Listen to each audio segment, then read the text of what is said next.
we'll start our discussions on canonical LR parser. Now, to avoid the shift reduce and the reduce reduce conflict, we have already discussed for the SLR parser.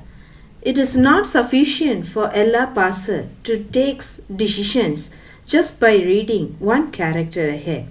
So, we need extra information to be included as a terminal symbol as the second component in an item, and therefore we'll do a little modification in the item what we have discussed along with the SLR. The LR1 item is of the form A produces alpha dot beta comma A, where alpha can be any grammar symbols including epsilon. Similarly, beta can also be any grammar symbols like terminals, non-terminals including epsilon, whereas A is just a terminal or the end marker. To continue with, when you have an item of the form A produces alpha dot beta comma A, where beta is not empty, the look ahead concept for the canonical LR parser or the LALR parser doesn't seem to have much of the effect. Now, what does it mean? When the dot is somewhere in between two or more characters and dot is not the last character, then LR1 item doesn't seem to have much effect. Whereas when you have a production of the form A produces alpha, where the item is considered, dot comes at the end, then we do have a lot of changes here and there. And therefore, a state will contain A produces alpha dot on terminal A1. It might contain it on the A produces alpha dot on terminal A2, and it can move up to AN. Now, if this is the case, then we would put together as A produces alpha dot comma A1 or A2 or A3 or up to AN. Now, what do you mean by canonical collection of set of LR1 items? It is similar to the construction of canonical collection of the set of LR0 items which we were using for SLR, except for a small change in closure and the goto operation. Now, what is closure of I? Closure of I is the closure of a particular item, where I is a set of LR of 1 items.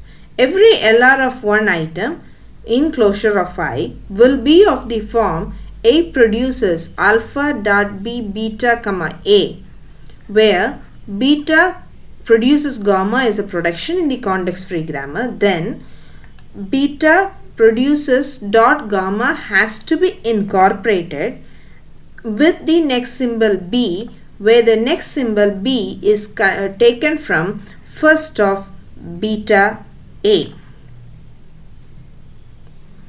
Now, what about the goto operation? If I is a set of LR of 1 items and X is the grammar symbol, which means it's similar to goto of I0 on S, goto of I1 on A, and so on and so forth. So we'll generalize it as goto of I comma X. I is the item set in general and X is the grammar symbol, which is a terminal or a non-terminal. And therefore, if A produces alpha dot X beta comma A is in I, then the goto will be closure of A produces alpha X dot B comma A.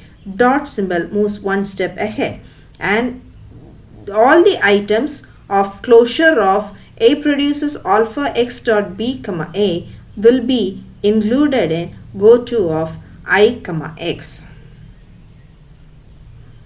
So this is put in an algorithmic format where you try to find closure of S dash produces dot S, the augmented item, and for the augmented item the end marker $sign would be the next symbol.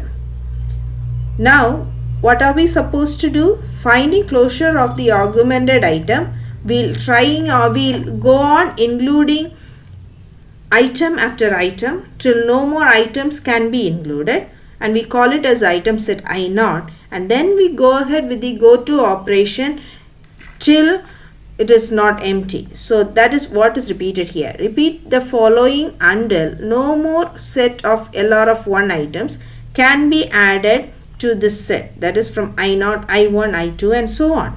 So for each item set in the C and for each grammar symbol, let us perform a go to function, and if it is not already added on to the item set, we'll add a new item set, or else we'll go ahead with the older one and give the old name.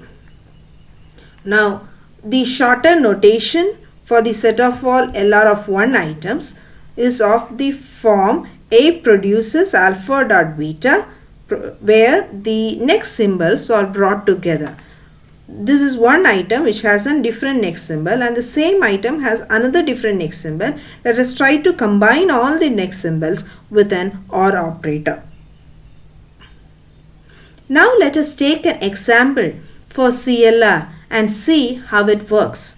We'll take the known example which had a reduce conflict and check how it works. So you have the same productions.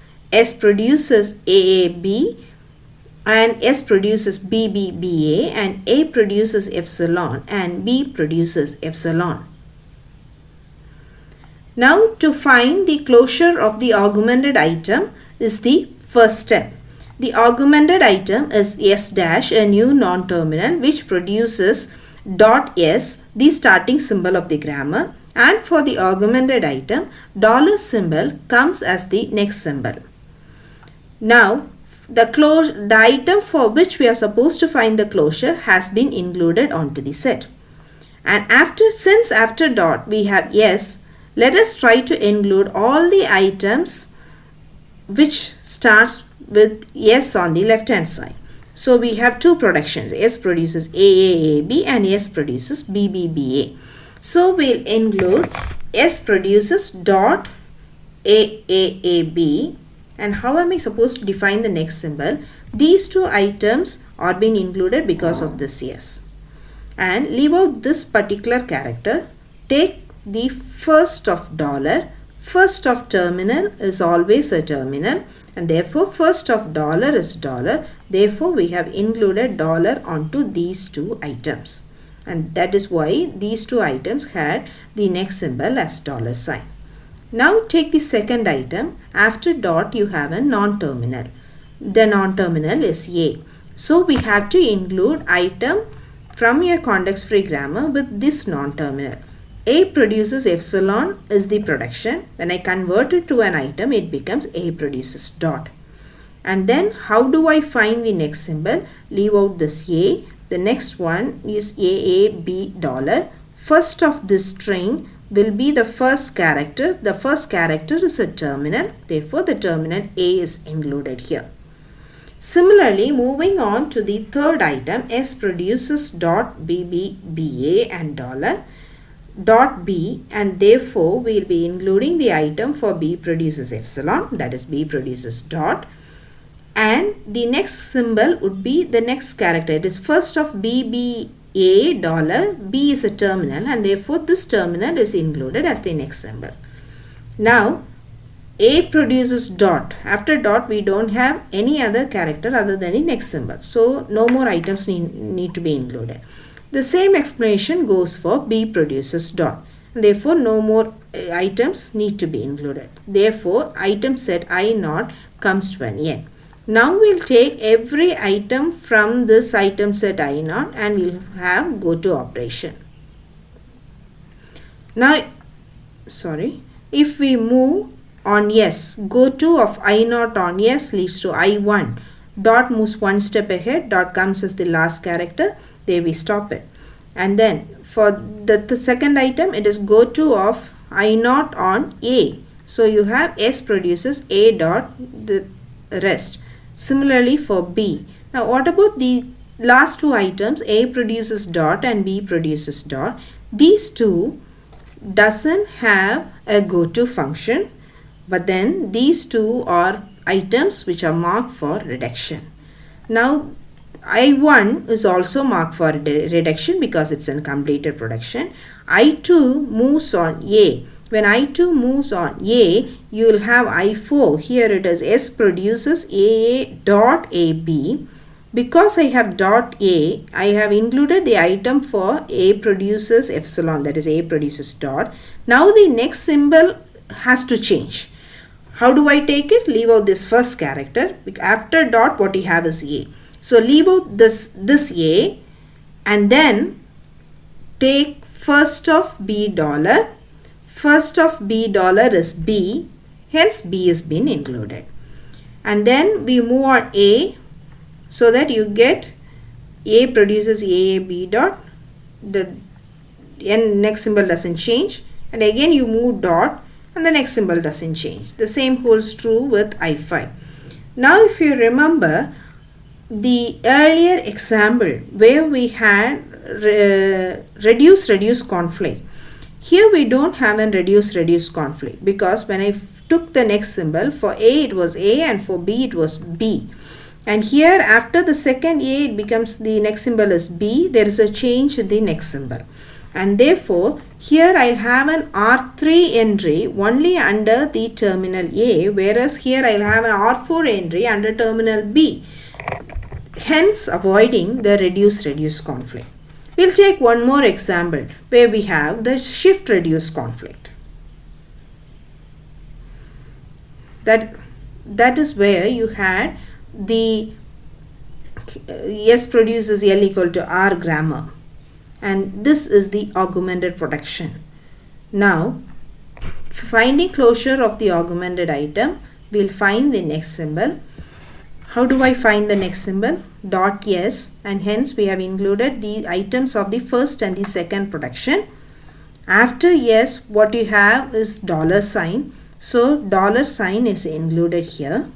And then S produces dot L. So I have to include items for the productions 3 and 4. So I have included 3 and 4. So leaving out L, the next symbol has to be first of equal to or dollar, which is equal to. So I have included equal to here. We haven't included dollar yet, but then there is a dollar here. I'll tell you how it came in. S produces dot R, where production for R has to be included. So I have included R produces dot L. The next symbol is also dollar. Now dot L is here, which means I have to include the items for the production L. Items for the production L has already been included here. So we'll check whether there is any change in the next symbol. If you see here, there is a change in the next symbol saying R produces dot L. The next symbol is dollar. So first of dollar is dollar, and therefore we have included those two. And the similar explanation goes for the goto function and for the next symbol. So you have now item sets till I13. Earlier, if you check SLR, you would have got only till I9. Here we have got till I13. Now, and we'll construct the parsing table for CLR. CLR will have 3 sessions as we had it for SLR. The set of states, the set of terminals. When we include terminals, we will not include epsilon, but we will include the dollar sign, the end marker, which these 4 comes under the action part, and S, L and R, the non-terminals, will come under the go-to part.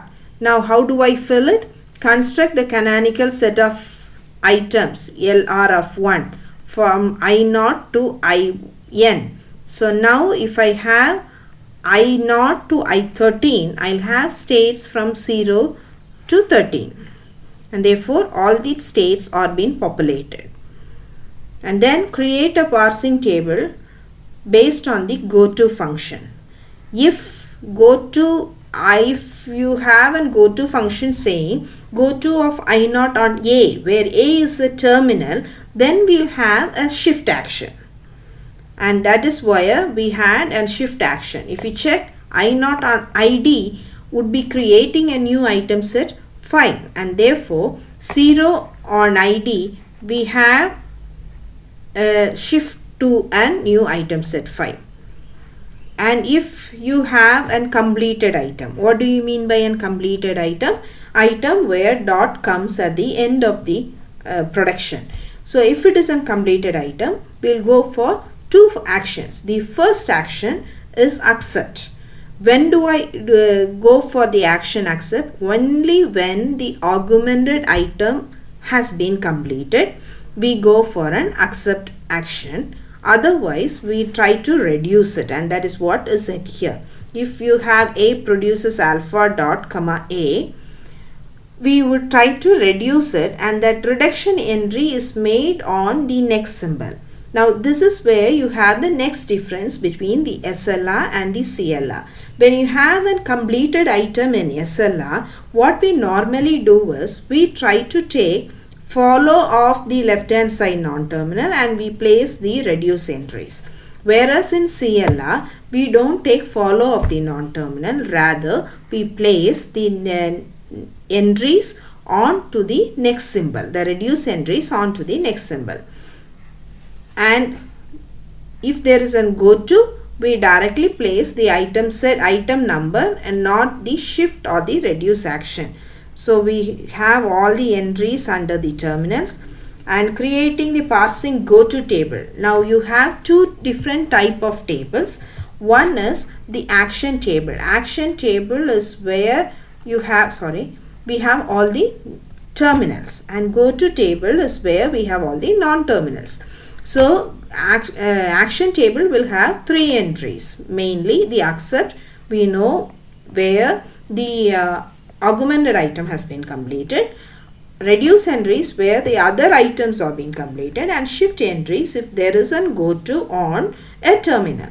If there is a go to on a non-terminal, then we'll have the go to table where we'll just give the input as the output item set. For example, if go to of I naught on yes leads to I1, 0 on yes, we'll have an entry as 1.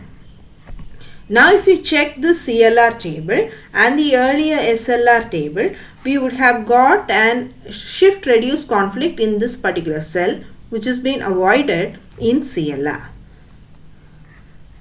And all the entries which are not defined by step 2 or 3 are termed as errors, which means all the empty cells here are marked for errors.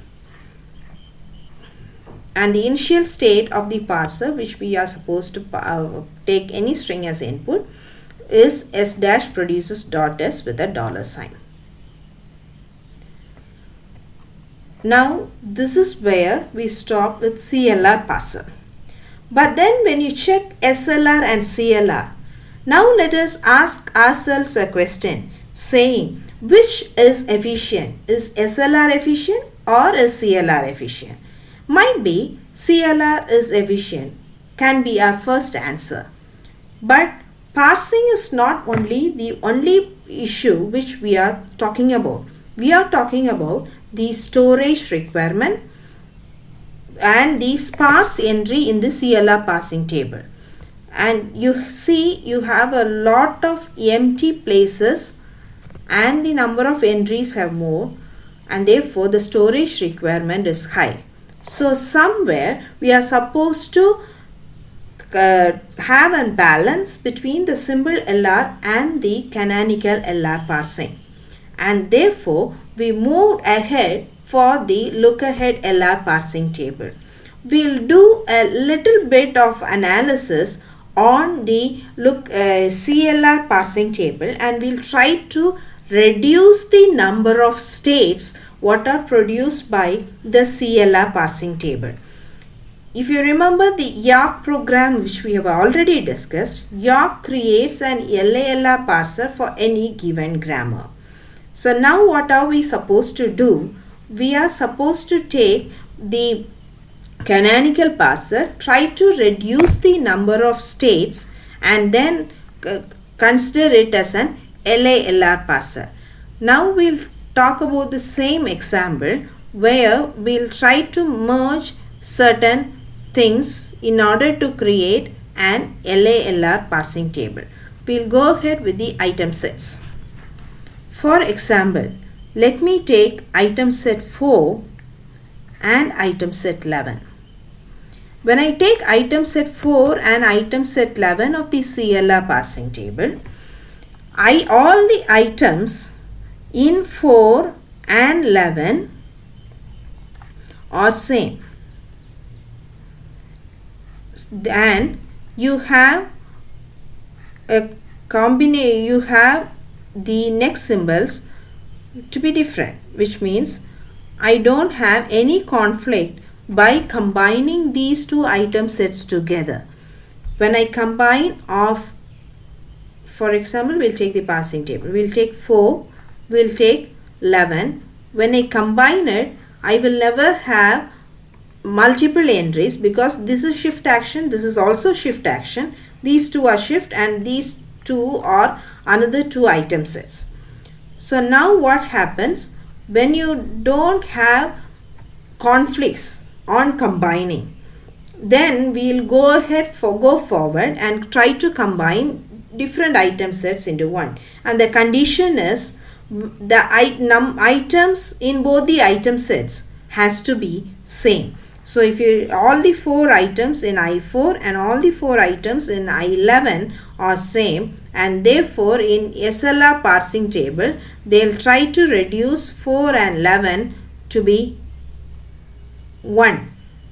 So now what happens is you try to combine 4, you try to combine 11, reducing it into different set. So that is how you have combined certain things and we have a new parsing table.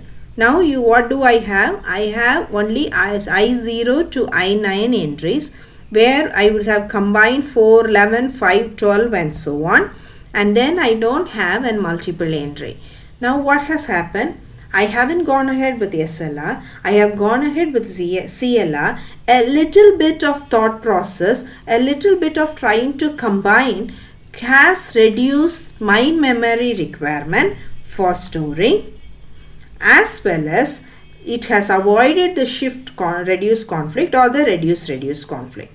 So now what really has happened is we have combined I4 and I11, I5 and I12, and I7 and I13, I8 and I10.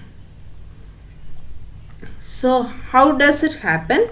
In case a parser has A produces alpha dot A and B produces beta dot A gamma in an item set, you will have an reduce and an you will have conflicts. So in CLR we will try to overcome this and we'll say based on the next symbol, this reduce entry has to be made only on the terminal A, and here I'll have an go to entry only on B. So we'll have certain conflicts which can be avoided. So reduce conflict and shift reduce conflict can be avoided, and we'll also talk about the reduced memory storage requirement, and therefore LALR stands to be the best among all the 3 LR parsing tables.